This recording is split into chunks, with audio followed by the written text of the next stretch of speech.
Welcome to I Just Have to Say Something, where we discuss the Second Amendment, self-defense encounters, crime, police accountability, and how we can make changes in public policies that impact the safety of everyone in our communities. This video is coming out of Louisiana, where a mother shot and killed a home invader. It's going to touch upon things that are new to people who know little about guns, and it's actually going to get under the skin of those who really like appendix carry. And what I mean by this is that many people outside of the gun community will say, well, if you're just dealing with the bad guy, just shoot him in the leg. But you really need to do a deadly shot. And for those that are in the gun community who are advocates of appendix carry, this illustrates the dangers of a negligent discharge in the leg. Everything is linked in the description box below, and I would love to hear what you have to say in the comments area.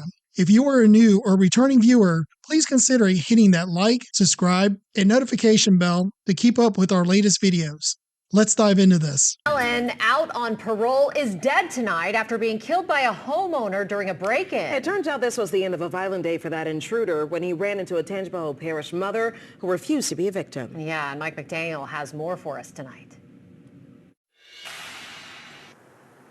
Yellow police tape was still outside Marquita Hampton's Tangipahoa Parish home Tuesday morning. We seen nothing but police. 2 days before, authorities say her neighbor shot and killed a man during a home invasion. They had like the little yellow tape or whatever wrapped around our house.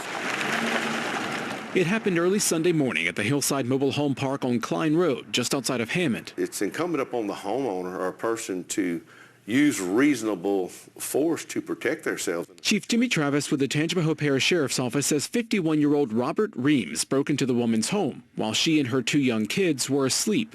Entered the residence with a covering over his face, armed with a lug wrench and a shovel. Travis says Reams walked past one child sleeping on the couch, then went into the mother's bedroom.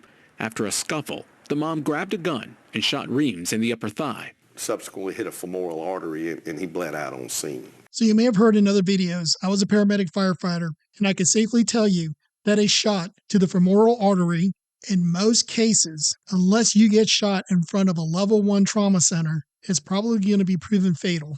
The bleed out time is usually going to be under 2 minutes. So for those that are unfamiliar with guns and how dangerous getting shot in the leg is, this is a perfect example. And for those in the gun community who advocate appendix carry, this is a perfect example of what one negligent discharge in the upper thigh, because if you have an accident, I can guarantee you that you're more likely going to be canceling your plans for the rest of your life. Just hours before the shooting, Travis says Reams attempted to carjack a man who was giving him a ride. Travis says Reams was also out on parole for a 2001 armed robbery conviction. He served about 20 years before being released last March. He had 2 felony convictions before that, one for drugs, another for theft. This incident fits the Louisiana laws when it pertains to justifiable homicide. Travis says the break-in was random and doesn't expect criminal charges. Because law enforcement can't be everywhere at once, Travis says homeowners need to be able to protect themselves. Criminals need to take in consideration that not everybody's going to be a victim.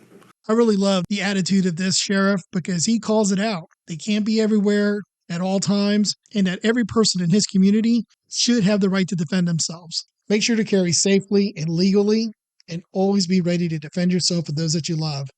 Thank you for visiting. Please like and subscribe and share this video.